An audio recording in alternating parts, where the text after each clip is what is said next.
Chapter 5. If a person sins because he does not speak up when he hears a public charge to testify regarding something he has seen or learned about, he will be held responsible. Or if a person touches anything ceremonially unclean, whether the carcasses of unclean wild animals, or of unclean livestock, or of unclean creatures that move along the ground, even though he is unaware of it, he has become unclean and is guilty. Or if he touches human uncleanness, anything that would make him unclean, even though he is unaware of it, when he learns of it, he will be guilty. Or if a person thoughtlessly takes an oath to do anything, whether good or evil, in any matter one might carelessly swear about, even though he is unaware of it, in any case when he learns of it, he will be guilty. When anyone is guilty in any of these ways, he must confess in what way he has sinned, and as a penalty for the sin he has committed, he must bring to the Lord a female lamb or goat from the flock as a sin offering, and the priest shall make atonement for him for his sin. If he cannot afford a lamb, he is to bring 2 doves or 2 young pigeons to the Lord as a penalty for his sin, one for a sin offering and the other for a burnt offering. He is to bring them to the priest, who shall first offer the one for the sin offering. He is to wring its head from its neck, not severing it completely, and is to sprinkle some of the blood of the sin offering against the side of the altar. The rest of the blood must be drained out at the base of the altar. It is a sin offering. The priest shall then offer the other as a burnt offering in the prescribed way, and make atonement for him for the sin he has committed, and he will be forgiven. If, however, he cannot afford 2 doves or 2 young pigeons, he is to bring as an offering for his sin 1/10 of an ephah of fine flour for a sin offering. He must not put oil or incense on it, because it is a sin offering. He is to bring it to the priest, who shall take a handful of it as a memorial portion and burn it on the altar on top of the offerings made to the Lord by fire. It is a sin offering. In this way, the priest will make atonement for him for any of these sins he has committed, and he will be forgiven. The rest of the offering will belong to the priest, as in the case of the grain offering. The Lord said to Moses, When a person commits a violation and sins unintentionally in regard to any of the Lord's holy things, he is to bring to the Lord as a penalty a ram from the flock, one without defect, and of the proper value in silver, according to the sanctuary shekel. It is a guilt offering. He must make restitution for what he has failed to do in regard to the holy things. Add 1/5 of the value to that, and give it all to the priest, who will make atonement for him with the ram as a guilt offering, and he will be forgiven. If a person sins and does what is forbidden in any of the Lord's commands, even though he does not know it, he is guilty and will be held responsible. He is to bring to the priest as a guilt offering a ram from the flock, one without defect and of the proper value. In this way the priest will make atonement for him for the wrong he has committed unintentionally, and he will be forgiven. It is a guilt offering. He has been guilty of wrongdoing against the Lord. Psalm 3, a psalm of David, when he fled from his son Absalom. O Lord, how many are my foes? How many rise up against me? Many are saying of me, God will not deliver him. Selah. But you are a shield around me, O Lord. You bestow glory on me and lift up my head. To the Lord I cry aloud, and he answers me from his holy hill. Selah. I lie down and sleep. I wake again, because the Lord sustains me. I will not fear the tens of thousands drawn up against me on every side. Arise, O Lord! Deliver me, O my God! Strike all my enemies on the jaw! Break the teeth of the wicked! From the Lord comes deliverance. May your blessing be on your people. Selah. Psalm 4, for the director of music, with stringed instruments, a psalm of David. Answer me when I call to you, O my righteous God. Give me relief from my distress. Be merciful to me and hear my prayer.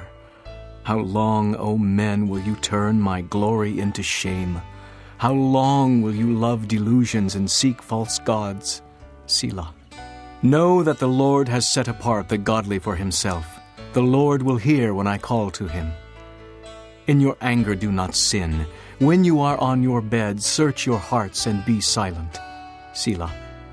Offer right sacrifices and trust in the Lord. Many are asking, who can show us any good? Let the light of your face shine upon us, O Lord.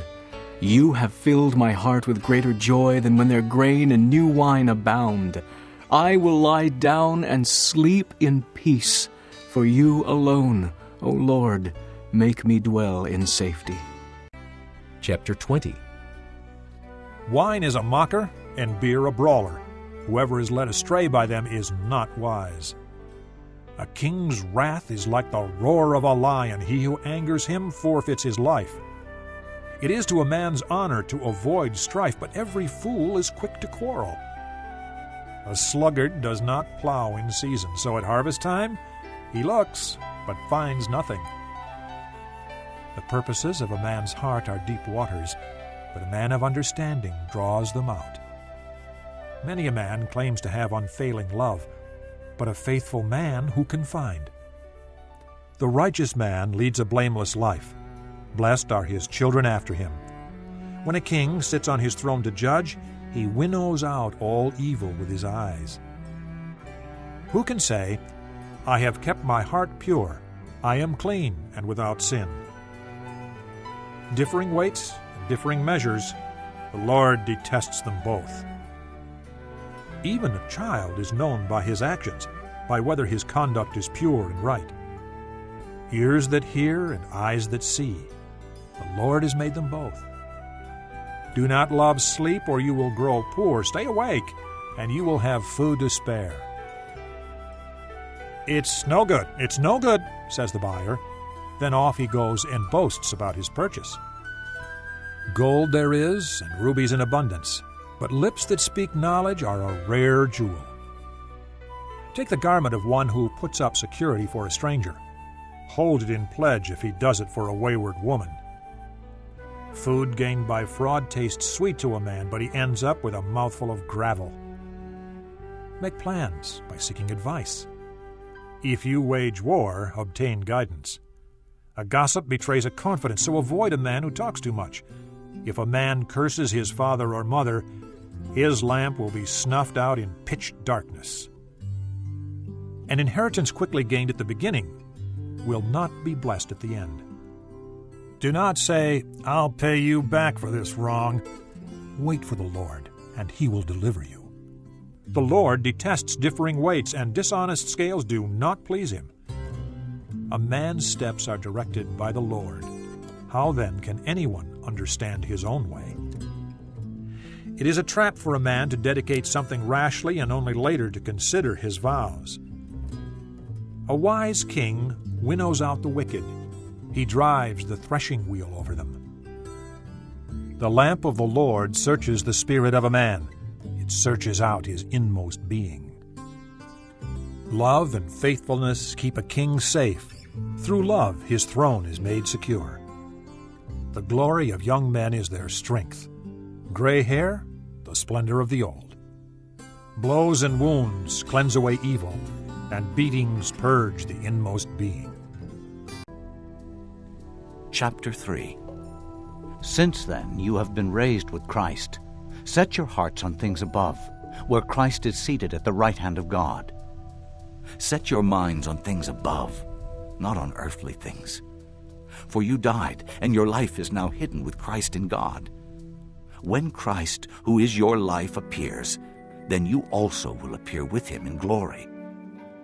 Put to death, therefore, whatever belongs to your earthly nature: sexual immorality, impurity, lust, evil desires, and greed, which is idolatry. Because of these, the wrath of God is coming.